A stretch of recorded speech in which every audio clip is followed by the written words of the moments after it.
Hallo, in diesem Video zeigen wir Ihnen, wie man eine Sammelaufstellung erzeugt. Eine Sammelaufstellung verwenden Sie, wenn Sie eine Jahresrechnung für eine Liegenschaft mit mehreren Wohneinheiten erstellen möchten, aber die komplette Rechnung an den Eigentümer oder den Verwalter der Liegenschaft ausgestellt werden soll.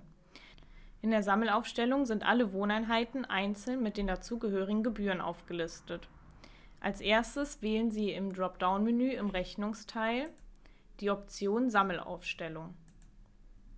Anschließend wählen Sie die Gebäudeteilgebühren mit einem Haken aus und erstellen über F4 eine Rechnung.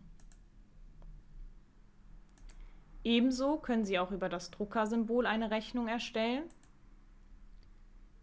aber auch über den Button Gesamt.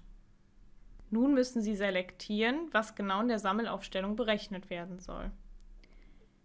Entweder alle Wohneinheiten der Liegenschaft abrechnen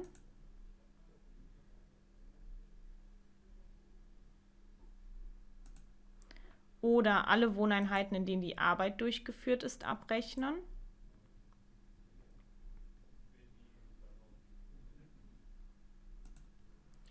Oder die Wohneinheiten frei nach der Liste auswählen.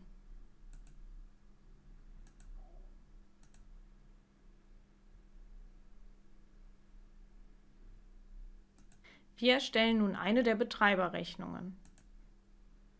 Diese sehen Sie jetzt hier unten aufgelistet.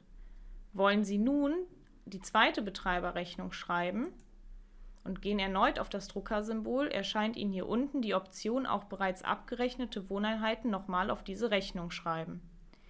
Wenn Sie hier einen Haken setzen, wird die hier unten bereits geschriebene Rechnung auf der nun erstellten Rechnung nochmal mit aufgeführt.